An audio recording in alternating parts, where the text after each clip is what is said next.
22 ans. C'est le temps qu'a duré mon mariage avec Laura avant que tout ce en quoi je croyais ne se brise comme du verre sur le béton. Je m'appelle Richard Thompson. Je suis ingénieur civil, père de 3 enfants et, jusqu'à récemment, un homme qui croyait en l'éternité de l'amour. Laura et moi nous sommes rencontrés alors qu'elle terminait ses études de marketing et que j'en étais déjà à ma 3e année de carrière. Elle était pleine de vie là où j'étais posé, spontanée là où j'étais méthodique. Tout le monde disait que nous formions un équilibre idéal. Le jour de notre mariage reste gravé dans ma mémoire, Laura, portant le collier de perles de sa grand-mère, les larmes aux yeux alors qu'elle me promettait de m'aimer pour toujours. J'ai construit toute ma vie autour de cette promesse. Chaque heure supplémentaire, chaque soirée poker manquée avec les copains, chaque voyage que nous ne pouvions pas nous permettre mais que nous faisions quand même parce qu'elle voulait créer des souvenirs avec les enfants, tout cela était un investissement dans notre couple. Nos enfants sont nés coup sur coup, Michael, 23 mois après le mariage, Sarah, 2 ans plus tard, puis Emma, qui est venue compléter notre famille. J'ai vu Laura se transformer en mère avec la même intensité qu'elle mettait dans tout le reste.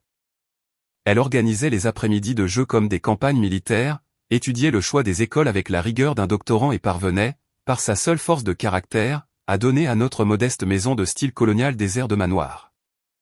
Les années ont défilé dans cette douce routine propre au mariage, les entraînements de football, les dîners d'anniversaire chez Giuseppe, le rituel du petit déjeuner du dimanche où Laura préparait ses célèbres pancakes aux myrtilles. Nous avions nos disputes, comme tous les couples. Mais elle portait sur des sujets ordinaires, l'argent, quand je voulais économiser et qu'elle voulait dépenser, l'éducation, quand je la trouvais trop indulgente, ou la belle famille, quand sa mère restait trop longtemps à Noël. Mais récemment, quelque chose a changé. Cela a commencé par des voyages d'affaires.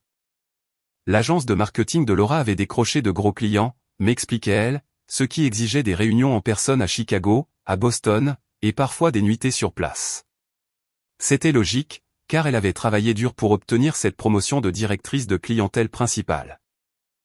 Puis est venue l'inscription à la salle de sport. J'ai 43 ans, Richard. Si je ne me remets pas en forme maintenant, quand le ferai-je, argumentait-elle. C'était plutôt juste, pensais-je. Sa nouvelle garde-robe a suivi tout naturellement, car on ne peut pas porter des vêtements vieux de 10 ans pour des réunions de clients importants. Les fins de journée tardives au bureau n'étaient que le reflet de son dévouement professionnel, et le mot de passe sur son téléphone était probablement lié à la politique de confidentialité de l'entreprise. Chaque changement avait une explication rationnelle. Pourtant, pris ensemble, ces détails dessinaient un schéma que j'étais trop confiant pour discerner. Notre anniversaire approchait, le 15 novembre, la date où j'avais bafouillé ma demande en mariage dans ce petit restaurant italien aujourd'hui remplacé par un Starbucks. Laura semblait enthousiaste, bien que distraite. Elle avait mentionné vouloir rendre l'événement spécial cette année, mais ses yeux étaient rivés sur son téléphone en le disant. Mardi dernier, elle s'est précipitée dehors pour une autre urgence avec un client, laissant son café intact sur le comptoir. Elle m'a embrassé sur la joue, un geste rapide et machinal, comme si elle cochait une case. Son parfum était différent, plus lourd, de ceux que l'on remarque immédiatement. Ne m'attends pas pour dormir, m'a-t-elle lancé par-dessus son épaule. Je ne l'ai pas attendu, mais je suis resté éveillé, les yeux fixés au plafond, essayant de mettre un mot sur ce malaise qui grandissait dans ma poitrine comme une ombre. 22 ans de mariage m'avaient appris à connaître le rythme de Laura, et là, la mélodie sonnait faux. J'ai pourtant chassé cette idée. C'était Laura. Ma Laura. La mère de mes enfants, la femme qui gardait encore ma première lettre d'amour dans sa boîte à bijoux. L'hiver arrivait tôt cette année-là. J'avais prévu de réorganiser les placards pour rendre les manteaux d'hiver plus accessibles. Laura se plaignait toujours du fait que je ne l'aidais jamais pour le rangement. Je me suis dit que j'allais lui faire une surprise en m'occupant de son dressing pendant qu'elle était à l'une de ses réunions.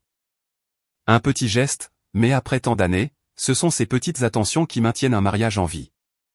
Je pensais que réorganiser son placard serait une attention touchante avant notre anniversaire. J'étais bien loin de me douter de la véritable surprise qui m'attendait. Le dressing sentait son parfum, ce mélange d'adoucissant à la lavande et de cette fragrance coûteuse qu'elle avait commencé à porter. J'enlevais les vêtements d'été pour former des piles soignées sur notre lit quand ma main a frôlé un objet rigide caché derrière les manteaux d'hiver. C'était un journal relié en cuir bordeaux, muni d'un petit loquet en laiton qui était ouvert. Aucune étiquette, aucune marque sur la couverture. J'ai failli le remettre à sa place. Vraiment failli. Mais le fait de trouver un journal intime dissimulé au fond du placard de ma femme a fait bouger mes mains sans que mon cerveau n'ait son mot à dire. La première page datait d'il y a 2 ans. L'écriture était bien celle de Laura, avec ces mêmes boucles et courbes qui signaient les autorisations de sortie et les petits mots doux dans les boîtes à déjeuner. J'ai enfin acheté ce journal. J'ai besoin d'un endroit pour écrire ce que je ne peux pas dire. Ce que je ne peux pas m'empêcher de faire. Mon estomac s'est noué, mais j'ai continué à lire. Première fois avec Derek aujourd'hui. Mon Dieu, j'avais oublié ce que ça faisait d'être désiré, vraiment désiré. Pas juste les tâtonnements habituels de Richard le mardi soir. Derek m'a attrapé comme s'il allait mourir s'il ne m'avait pas immédiatement. Nous n'avons même pas atteint le lit. Derek. Derek Hoffman de son bureau. Celui-là même qui avait envoyé une carte de vœux de Noël avec sa femme et ses jumelles. La pièce s'est mise à tourner. Je me suis assis lourdement sur le lit, écrasant les robes d'été sous mon poids. Les entrées se succédaient, chacune enfonçant un couteau entre mes côtes. Il n'y avait pas que Derek. Il y avait Andrew de la salle de sport. Ses mains magnifiques. Tom des voyages d'affaires à Chicago. 3 fois en une seule nuit. J'ai encore mal partout. Des noms que je ne connaissais pas, des chambres d'hôtel que je n'avais jamais soupçonnées, des positions dont j'ignorais qu'elles connaissaient l'existence. Mais la trahison physique n'était pas le pire. Richard a encore fait son stupide rôti de bœuf ce soir. Assis en face de lui pendant qu'il parlait de son travail, tout ce à quoi je pensais, c'était à la bouche d'Andrew sur moi 4 heures plus tôt. Comment quelqu'un peut-il devenir si ennuyeux? Si prévisible? Tous les mardis le rôti de bœuf, tous les dimanches les pancakes, toutes les nuits la même routine. Douche à 21h30, information à 22h, endormi à 22h45. 20 ans avec le même homme faisant les mêmes choses de la même manière. Mes mains tremblaient. Le rôti de bœuf était son plat préféré, c'était elle qui m'avait demandé de le préparer. Les enfants pensent que c'est un héros. Papa travaille si dur pour nous. S'ils savaient. Leur père est l'équivalent humain d'une séance de séchage de peinture. Toutes ces heures supplémentaires dont il est si fier sont le meilleur moment de ma semaine. Ça me permet de voir Tom sans avoir à chercher d'excuses. Parfois. Richard me regarde avec ses yeux de chien battu, si plein d'amour, et j'ai envie de hurler. Comment peut-on être aussi aveugle? J'ai fait l'amour avec Derek dans notre lit le mois dernier, pendant qu'il était à cette conférence. J'ai lavé les draps. Mais j'ai laissé le parfum de Derek sur l'oreiller juste pour voir si Richard s'en apercevrait. Rien. Il n'a rien remarqué. Probablement en train de penser à des murs porteurs ou à je ne sais quelle formule d'ingénierie qui remplit son cerveau prévisible. Le journal a glissé de mes mains. J'ai couru aux toilettes, y arrivant de justesse avant que 22 ans de mariage ne soient rejetés en même temps que le rôti de bœuf de la veille. Quand j'ai réussi à me remettre debout, je suis retourné vers le journal. Je devais tout savoir. Chaque entaille, chaque blessure, chaque instant où elle m'avait souri en pensant à un autre homme. 22e anniversaire en vue. Richard prépare quelque chose de spécial, je le sens. Il est tellement transparent. Probablement un dîner chez Giuseppe comme chaque année. Peut-être qu'il va faire une folie et commander le veau au lieu de l'escalope de poulet à la parmigiana. Mon Dieu. J'ai hâte qu'Emma termine le lycée dans 6 mois pour pouvoir enfin partir. Le divorce de Tom devrait être prononcé d'ici là, et nous avons déjà visité des appartements. 6 mois. Le temps jouait contre elle.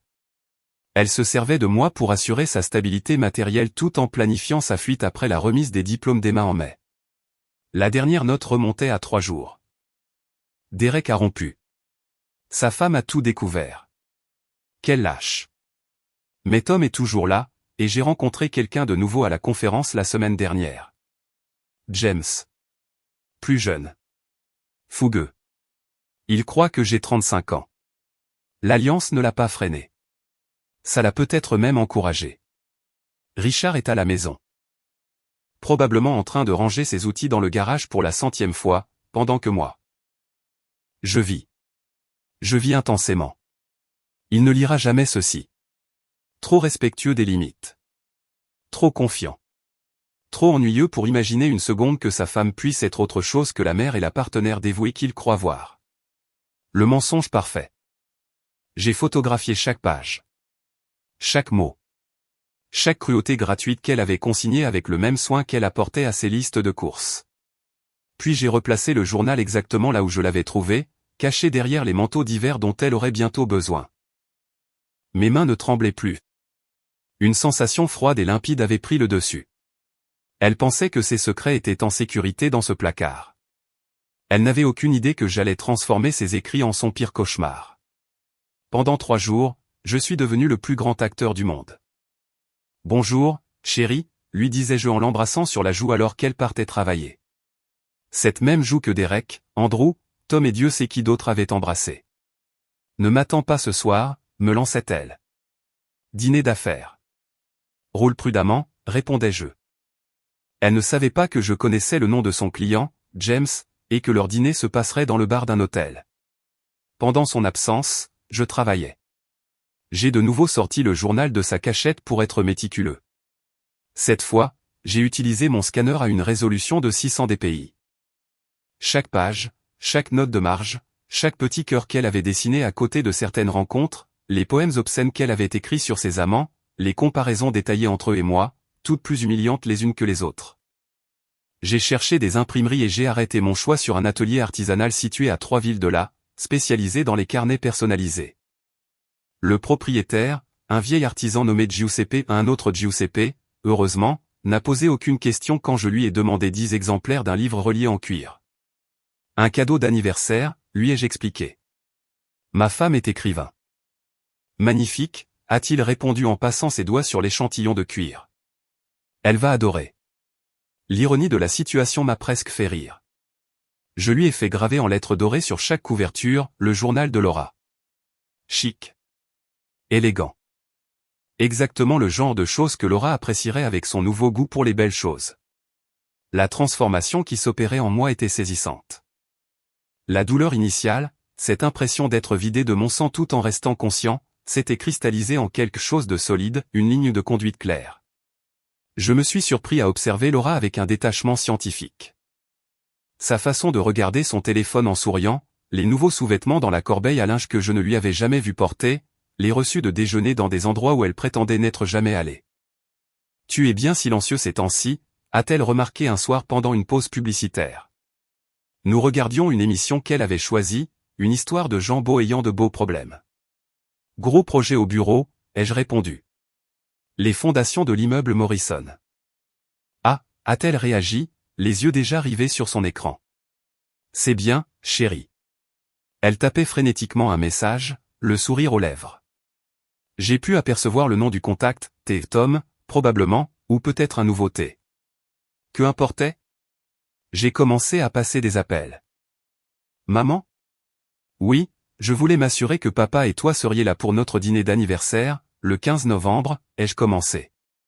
Pas chez Giuseppe cette année, a-t-elle demandé. Un endroit spécial, ai-je répondu. Apportez vos lunettes de lecture, il y aura peut-être des discours. Ma mère était ravie. 22 ans, Richard. Je suis tellement fier de vous deux, s'est-elle enthousiasmée. Les parents de Laura étaient les suivants sur ma liste. Puis sa sœur Jennifer, nos 3 enfants, Michael, rentré de sa faculté de droit, Sarah, de son école d'ingénieur, et Emma, qui terminait sa terminale et pouvait faire la route pour la soirée. Mes parents adoraient toujours la présence de Sarah, qui était d'ailleurs la personne la plus attentionnée qui soit. « Papa, tu ne fais jamais les choses en grand », m'a dit Sarah d'un ton méfiant quand je l'ai appelée. « Tout va bien ? » ?»« Tout est parfait, ma chérie », l'ai-je rassuré. « Je veux juste célébrer ce que ta mère et moi avons construit. » Pour le restaurant, le choix a été rapide. Le Bernardin, l'endroit dont Laura disait toujours qu'il était trop cher pour les occasions ordinaires. J'ai réservé leur salon privé. Un menu spécial, m'a demandé le maître d'hôtel. Non, votre carte habituelle fera l'affaire, ai-je répondu. Mais j'apporterai de la lecture pour mes invités. Des cadeaux d'anniversaire personnalisés. Quelle délicate attention, monsieur, a-t-il commenté. Tout le monde disait cela. Quelle délicate attention, quel romantisme, quel dévouement. J'observais Laura mentir avec une fascination nouvelle. Aller faire une course rapide signifiait 2 heures d'absence. Prendre un café avec Jennifer alors que celle-ci publiait des photos de ses vacances en Floride. Une réunion matinale alors que ses bureaux n'ouvraient qu'à 9h et qu'elle partait à 6h30. La veille de notre anniversaire, elle a essayé une nouvelle robe. Qu'en penses-tu ? A-t-elle demandé en pivotant devant le miroir. Ce n'est pas trop ? Elle était en rouge, somptueuse, bien loin de la Laura qui s'habillait autrefois dans des enseignes plus modestes. Mais cette Laura-là n'était qu'une fiction. Devant moi se tenait la vraie femme, celle qui avait écrit que mon contact lui donnait la chair de poule. Parfaite, ai-je dit. Absolument parfaite. Elle a souri, satisfaite. Je veux que demain soit mémorable. 22 ans, Richard.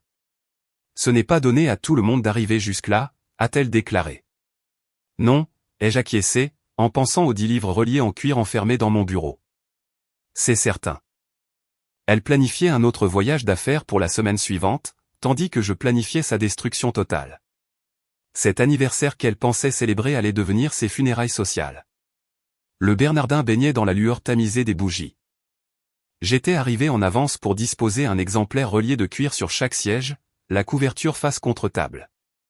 Le maître d'hôtel avait haussé un sourcil mais n'avait rien dit, l'acompte que j'avais versé achetait le silence et la discrétion. Ma famille est arrivée en premier. Mes parents, l'air vieilli mais vêtus de leurs plus beaux habits. Les parents de Laura ont suivi, sa mère serrant un sac cadeau dans ses bras.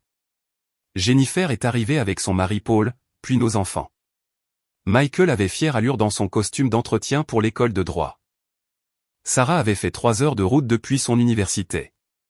Emma, encore lycéenne mais s'efforçant de paraître mûre, portait la robe que Laura lui avait achetée pour le bal de promo. « Papa, cet endroit est incroyable », a dit Michael en regardant autour de lui. « Ça doit coûter une fortune. »« Ta mère le mérite », ai-je répondu. Laura est arrivée en retard, avec élégance, comme prévu. La robe rouge, le nouveau parfum, le maquillage impeccable. Elle sortait du salon de coiffure, j'avais vu passer la facture. Tous les regards se sont tournés vers elle à son entrée. « Oh, Richard » a-t-elle soufflé en découvrant le salon privé, les fleurs, la famille réunie. « C'est trop. » Elle m'a embrassé sur la bouche, jouant la comédie pour notre public. J'ai goûté le goût d'un autre sur ses lèvres. 22 ans, ai-je annoncé une fois que tout le monde fut installé. 22 ans avec cette femme remarquable. Laura a essuyé une larme du bout du doigt. Digne d'un Oscar. Je voulais que ce soir soit inoubliable, ai-je continué. Je voulais partager quelque chose de spécial avec les personnes qui comptent le plus pour nous. Vous avez tous fait partie de notre voyage, de notre histoire. J'ai donc préparé un cadeau qui capture l'essence même de ce que Laura et moi avons construit ensemble. J'ai désigné les livres d'un geste de la main. S'il vous plaît, retournez-les tous. Le journal de Laura brillait en lettres d'or. Le verre de vin de Laura s'est immobilisé à mi-chemin de ses lèvres. Richard, qu'est-ce que c'est ? A-t-elle commencé. Page 1, les jeux interrompus. Commençons par le début. Ma mère a ouvert le sien la première, lisant à haute voix avant que je ne puisse l'en empêcher. J'ai enfin acheté ce journal. J'ai besoin d'un endroit pour écrire ce que je ne peux pas dire. Ce que je ne peux pas m'empêcher de faire. Maman, ai-je dit doucement, lis d'abord en silence. La pièce est tombée dans un silence de plomb, seulement troublé par le froissement des pages qu'on tournait. J'ai observé les visages se décomposer, la confusion de ma mère, l'horreur grandissante de la mère de Laura, le hoquet de stupeur de Jennifer lorsqu'elle est arrivée au passage où elle servait d'alibi. Michael, ai-je dit à mon fils, la page 43 devrait t'intéresser. Le passage sur les dîners de famille. Son visage est devenu blême en lisant les mots de sa mère décrivant nos repas comme mortellement ennuyeux, et avouant qu'elle comptait les minutes avant de pouvoir envoyer des messages à ses amants. Sarah, page 87. À propos de ces voyages d'affaires dont tu étais si fier qu'elle les fasse, ai-je indiqué. Les yeux de ma fille se sont remplis de larmes à la lecture des détails sur les hôtels et les amants d'un soir. Emma, ma puce, page 102, là où elle explique qu'elle attend que tu termines le lycée pour s'en aller, ai-je ajouté. Ma cadette a levé les yeux vers sa mère, le visage ravagé par la douleur du haut de ses 18 ans. Tu allais quitter papa après ma remise des diplômes, a-t-elle demandé, la voix brisée. Dans 6 mois. Laura s'est levée brusquement, sa chair de poule se transformant en panique, sa chaise grinçant sur le sol. Richard, comment as-tu pu, a-t-elle exigé. Comment j'ai pu? J'ai ri, d'un rire franc. Jennifer, accepterais-tu de lire la page 90? Le passage sur Derek? La voix de Jennifer tremblait en lisant « Derek ?» Derek Hoffman. Laura, tu. Avec le mari de mon ami, a-t-elle demandé, incrédule. La page 120 mentionne Andrew de ta salle de sport, ai-je précisé à Paul, le mari de Jennifer. Tu reconnaîtras peut-être les scènes qu'elle décrit. Apparemment, elle s'arrangeait pour obtenir ton planning d'entraînement afin d'éviter de te croiser. Les parents de Laura parcouraient les pages frénétiquement désormais. Sa mère est tombée sur le passage concernant leur 40e anniversaire de mariage et a lu à haute voix, « J'ai dû partir plus tôt. Je leur ai dit qu'Emma était malade. » En réalité, je retrouvais Tom au Marriott. J'ai fait l'amour avec lui en pensant à quel point mes parents mourraient s'ils savaient que leur fille modèle était à genoux dans la salle de bain d'un hôtel. Laura Michel, la voix de son père était glaciale. Est-ce que c'est vrai? Papa, a-t-elle bégayé. Est-ce que c'est vrai, a-t-il hurlé. Elle n'a pas pu répondre. La preuve était sous leurs yeux, de sa propre écriture, datée et détaillée. 2 ans, ai-je dit, ma voix dominant le chaos ambiant. Au moins 2 ans de liaison. Derek, Andrew, Tom, James et d'autres qu'elle n'a même pas pris la peine de nommer. 2 ans à nous mentir à tous, à se servir de Jennifer comme alibi, à utiliser les activités des enfants comme excuse, et à se servir de moi comme d'eux. Comment m'as-tu appelé? Laura? Page 158. Sarah a lu le passage à haute voix, la voix brisée, l'équivalent humain d'une séance de séchage de peinture. Tellement ennuyeux que j'ai envie de hurler. Heureusement qu'il y a la voiture de Tom, sinon je deviendrais folle dans cette prison de banlieue. Sarah. Laura a tendu la main vers sa fille. Ne me touche pas, Sarah s'est reculée, prise de dégoût. Ne me touche plus jamais de ta vie. Michael s'est levé, culminant à ma hauteur mais affichant le regard de sa mère, un regard désormais empreint de mépris. 22 ans, maman. 22 ans que papa s'épuise au travail pour nous, et voilà ce que tu faisais, a-t-il dit avec dédain. Vous ne comprenez pas, a commencé Laura. Page 212, les jeux coupés. Michael, elle y parle de la fête pour ton admission en école de droit. Il a trouvé le passage, l'a lu en silence, puis a jeté le livre contre le mur. J'ai dû subir le discours assommant de Michael sur ses grands rêves de carrière. Richard a carrément pleuré quand Michael nous a remerciés. Pathétique. Heureusement, m'éclipser plus tôt pour rejoindre Tom a sauvé ma soirée, a-t-il cité de mémoire. Emma éclatait en sanglots. La mère de Laura la serrait contre elle, jetant à sa propre fille un regard d'une fureur inouïe. Comment, a demandé Laura, le mascara coulant sur ses joues. Comment as-tu trouvé ça? J'organisais ton placard, ai-je répondu simplement. Je voulais faire un geste gentil pour notre anniversaire. C'est ironique de voir qu'en voulant t'aider, je suis tombé sur la vérité sur ce que tu es réellement. Ce sont des pensées privées. Tu n'avais aucun droit de faire ça, a-t-elle protesté. Privé, a répliqué Jennifer avec amertume. Tu as écrit sur tes rapports intimes avec d'autres hommes dans le lit que tu partages avec ton mari. Tu as consigné par écrit comment tu m'utilisais pour tromper. Tu t'es réjoui de mentir à tes propres enfants. La notion de vie privée s'arrête là où tu fais de nous les complices involontaires et les dindons de ta farce. Le maître d'hôtel est apparu, inquiet du ton qui montait. Je lui ai tendu ma carte de crédit. Nous allons partir sous peu, les jeux informés. Laura a balayé la table du regard, le dégoût de ses parents, la rage de sa sœur, la détresse de ses enfants, ma froide satisfaction. La double vie qu'elle avait bâtie en détruisant notre mariage s'effondrait en temps réel. Richard, s'il te plaît, a-t-elle supplié. On peut en parler. Faire une thérapie de couple. Page 301, ai-je dit. Ton avis sur la thérapie? Elle savait ce qu'elle avait écrit.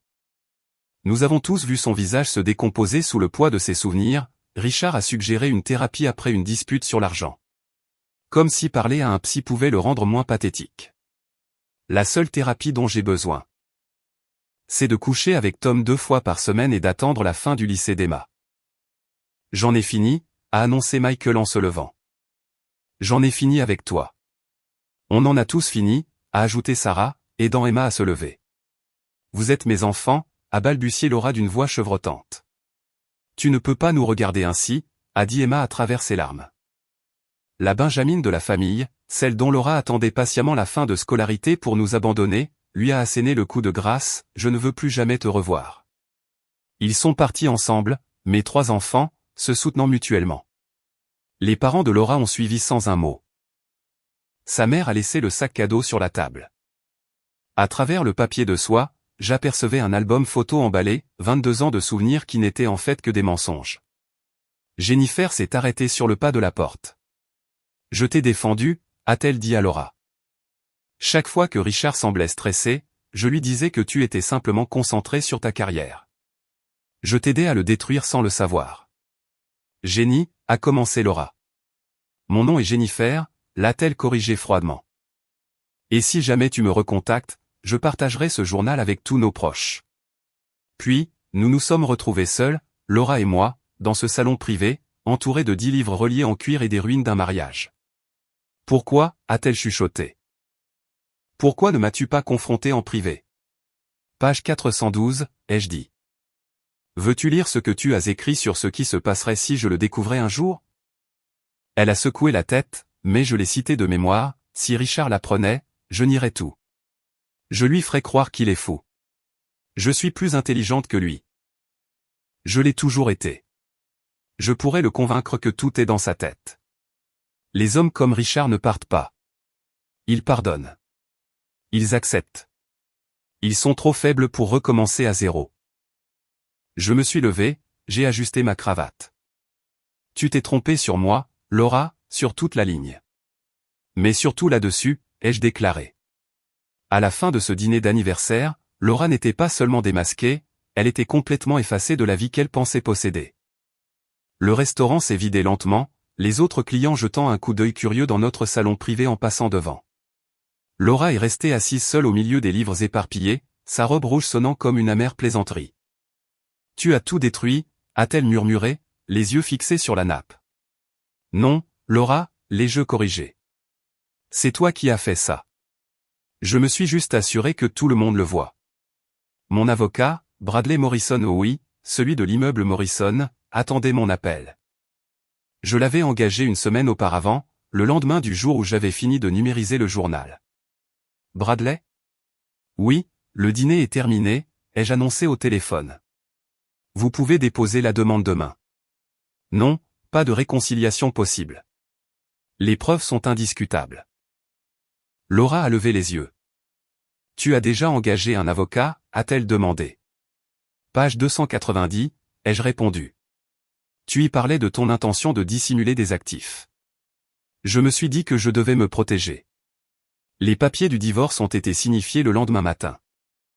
Bradley avait travaillé toute la nuit à partir des extraits de journal que je lui avais fournis. Adultère répété avec de multiples partenaires consignés de sa propre main, violence psychologique documentée, abandon planifié après la remise des diplômes d'Emma, un détail particulièrement accablant pour le tribunal. La garde n'était plus un enjeu pour Michael et Sarah, qui étaient majeurs, mais Emma, du haut de ses 18 ans, pouvait choisir son lieu de résidence. Michael m'a appelé cet après-midi-là. Papa, je fais une pause dans mes études pendant quelques jours. J'ai besoin de digérer tout ça, m'a-t-il expliqué. Prends tout le temps qu'il te faut, lui ai-je répondu. Sarah s'est montrée plus directe, je bloque son numéro, a-t-elle annoncé. S'il y a la moindre urgence, contacte-moi directement, papa. Emma, ma Benjamine, est celle qui m'a le plus surpris. J'ai 18 ans, papa.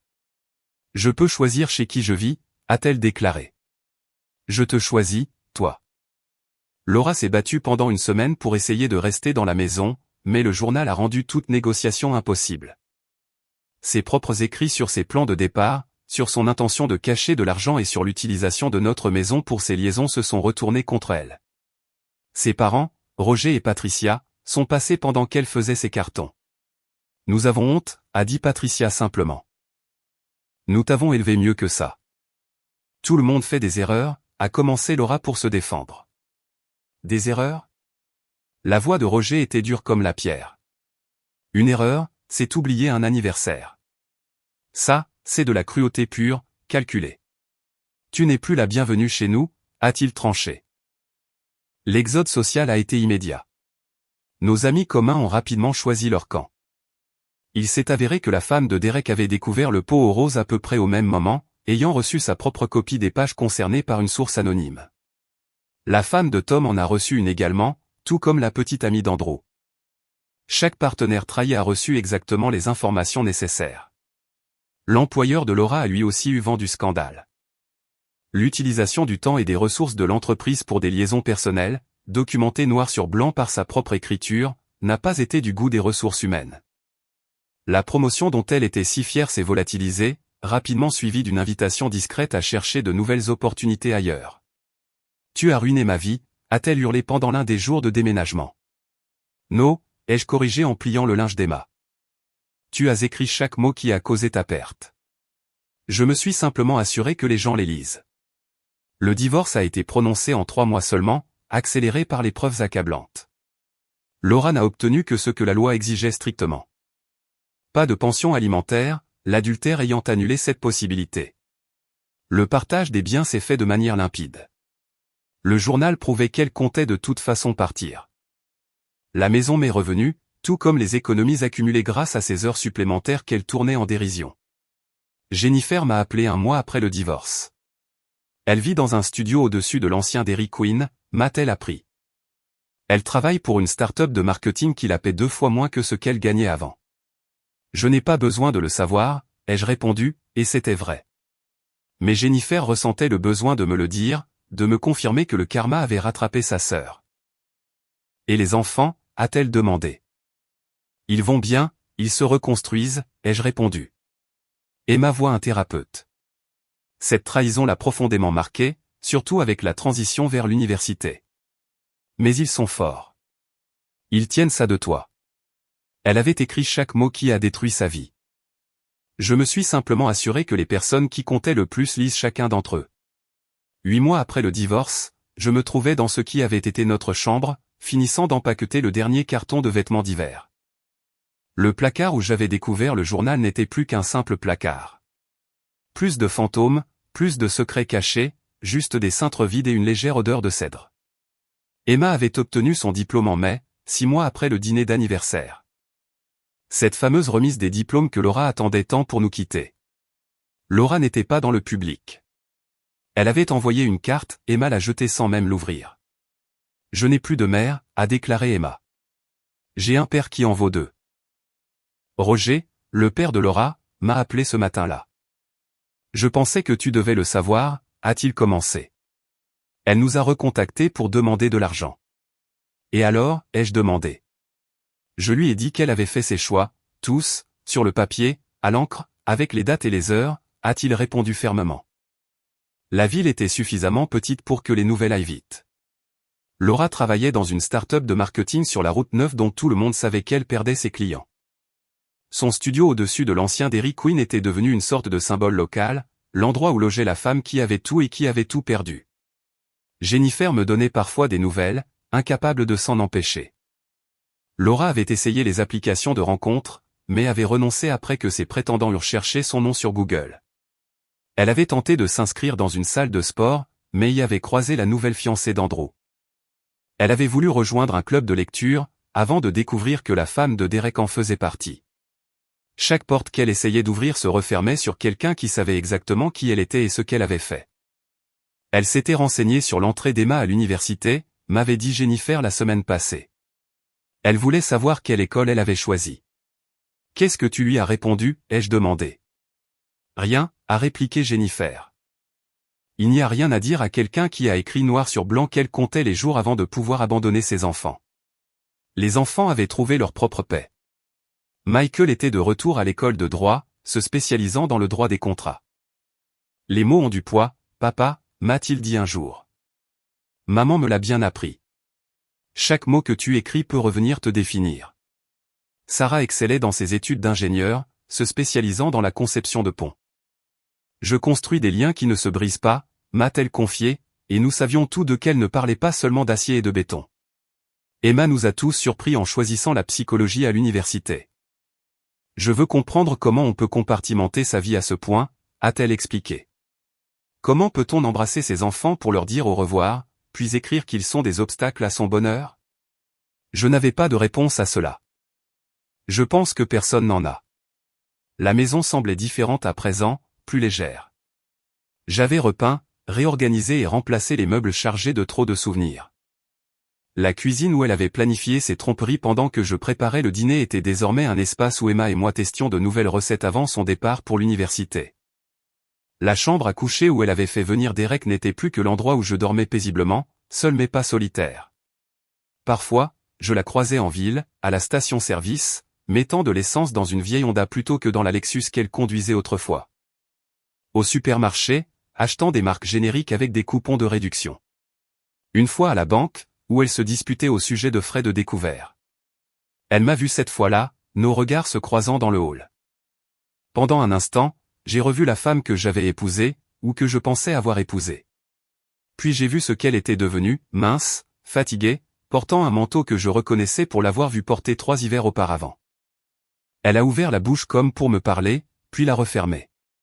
Qu'y avait-il à dire? Je suis passé devant elle sans un regard.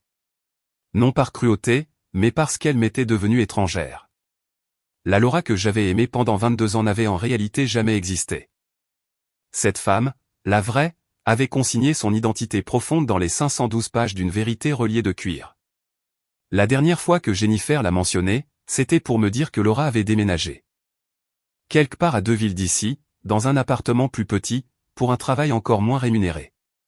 Elle fuyait une réputation qui la poursuivrait indéfiniment à l'ère de Google et des réseaux sociaux.